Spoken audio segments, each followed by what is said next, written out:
Welcome to Community Conversations. I'm Frederick County Executive Jan Gardner. And joining me today is Maria Ryan McElhenney, who's the business counselor and trainer at the Maryland Women's Business Center. It's a long name. Yes. Who works with our Office of Economic Development. Thank you for joining us today. Well, thank you for having me here. So I really wanted to open up with maybe you giving people a little bit of background about yourself and what you do, what your role is with the Maryland Women's Business Center. Okay, I think that my background comes primarily from being a business owner, owning, starting, and growing small businesses. I've also run other people's businesses in the past. And then I had a 7-year interim where I was a business banker. So that kind of opened up my eyes in the entire financial universe of running a company, which I think is quite valuable. And so I incorporate all my experience as a woman, as a mother, now a grandmother, still combine it with all the business experience that I have. And I train and support and mentor and coach women that want to start a business or women that already have a company and are stuck not growing it the way that they desire to do it. And at the same time, I have clients that just simply want to go to the next level. They are doing well also, but they don't know how to go to the next step in the business growth. Okay. So what are the key areas of advice that you give for women who want to start a business or grow a business? Is obtaining financing a big challenge? It's a huge challenge when you don't know what you don't know. It is not a huge challenge when you start looking into what is it going to take to finance a business when you don't need it, and you can make all the steps necessary, and many of them are actually easy if you do it in a systematic and purposeful way. But most business owners don't know that, so they wait until they have a need, and then it becomes quite challenging. All right. So basically, you have to get that line of credit or whatever financing you may need in the future and get that all lined up so when the time comes, you're ready. But not only that, but if you don't understand how the financing for a business happens, you may be tempted to have a mindset where you run your business trying to show the least amount of profit that it can in order to avoid paying taxes, for example. That's a common thing that I see. But then when you go to apply for a loan, that equals not showing enough profit to be able to repay the loan. Right. So you become kind of in a trap, which is why it's so important to meet with somebody like me that can actually give you the full picture so you can start very early on making all the right decisions along the way so you can get to your ultimate goal. So how do you coordinate your work through the county's Office of Economic Development? It's really great. I am housed inside economic development. So even though I'm kind of like my little arm inside economic development, I'm really part of their team.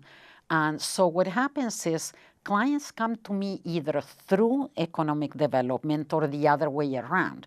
So sometimes economic development is reached out by a prospective business owner or a business owner that either wants to go into business or is having a certain challenge, and it's a woman-owned company, and they hand that client over to me, and I take over providing them counseling and so forth.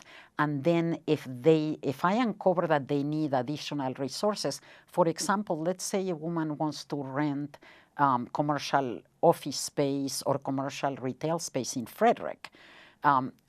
After we work on her plan and her financial picture and kind of start mapping out how this business is really going to be from every angle, part of that plan is going to be to go back to economic development and work with them saying, well, what properties are available, where are they, how much do they cost, what are the zoning requirements, that she will need. So I go back to economic development. What help and support can we provide in terms of permitting, if that's applicable, or if it's in the farming community, for example, what are laws, restrictions, rules, if it's in the area of growing a company from an employment standpoint.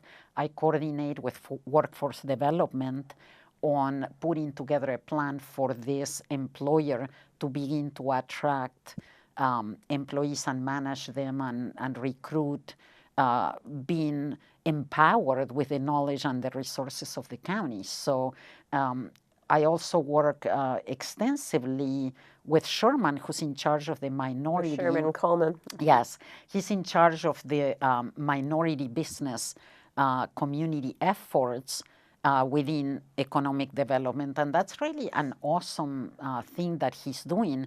And I forward the clients that come directly to me, if they are minority or even not, even if they're not a minority group, but they wish to be able to provide services, I connect them with Sherman so that they can begin to go to the events and kind of get empowered into that community. So we just kind of work as a team, and of course every business has requirements, and I find myself having to go to the economic development people all the time, asking questions. What about this? Where do we go to do that? Stuff like that. So it's neat. So can you summarize a little bit about what resources are available in Frederick for emerging or existing businesses that are operated by women? We really have everything that you can imagine, just about. And the sad thing to me sometimes is that folks going into business really have no idea the wealth of resources that we have. I think that's true, for sure. It is amazing. My thing is, you don't know what you don't know. So when you come and meet with me, we're kind of going to put together a roadmap for what you do need to know and become empowered to make the right decisions. And so we can assist you with everything from creating a business plan, hiring people, onboarding employees, finding real estate, facilitating permitting, facilitating the process of planning for financing, for example, troubleshooting, motivation. It's kind of a big thing. Having accountability, having training on how to run a business from a bookkeeping standpoint, tax planning. We even offer 1 hour of free legal consultation with associated attorneys, where people can go and really find out what is the best format of a business to structure for them. So it just goes on and on and on. Marketing, sales support. I mean, it's really terrific. Great. Now, what do you think is different about helping women versus helping men? What do you think? Is there anything unique? Yes, I believe full-heartedly that we women have a tendency, not all of us are like this, but we have a tendency to try to start a business much like we start running a home. We think we can do it all. We think we'll figure it all out. And we think, how do I save the most money, and let's get these things started and see what happens. And business is not like a home, because time is sensitive. Time can run you out of business. My advice would be, again, empower yourself with the resources that are available. Most of our resources are completely free, and people don't realize that. We do have some training seminars that have a minimal fee associated with that, but a lot of it is free. So why not come and get the support that's so essential? I tell my clients, every decision that you make regarding your business that is done strategically, well thought out, well planned, and well implemented is a huge step closer to success, Right. down to the very little decisions that need to be made. Well, it's very complicated to start a business. Yes. But it's very exciting for people who have the initiative and Yes. interest and ideas to do that. Yes. But to have the whole picture, Yes. they really benefit from coming in and having that conversation with you, accessing the resources, Yes. and developing the strategies from finding space to hiring employees to marketing their business. To planning for taxes and all Yeah. the legal issues, zoning, permitting. I mean, It's overwhelming. it really is a lot. Yeah. And there's so much to learn. So Yes. I think it's really a valuable service that you provide. So how can people get in touch with you or get more information about the work that the Maryland Women's Business Center provides? They can go, there's a variety of ways. They can go obviously to our website, which is marylandwbc.org, and the WBC stands for Women Business Center.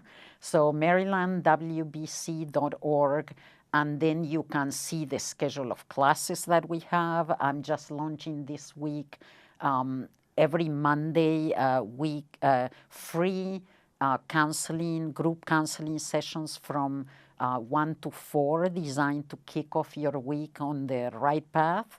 Okay.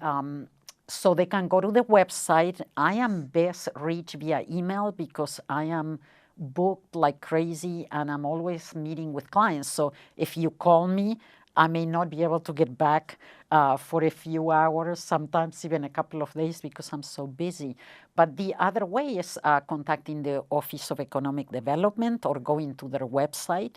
They can get to me that way as well. Okay. Well, we'll put your email up on the screen Okay, for great. people who are interested. And I agree with you.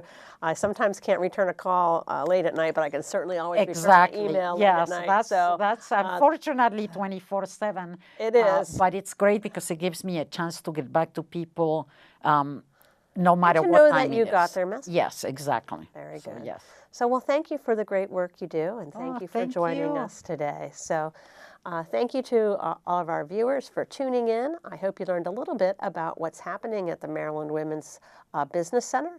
And if you need assistance starting up your business or expanding an existing business, please contact Maria and our Office of Economic Development so that we can connect you to all the resources and the information you need to be successful.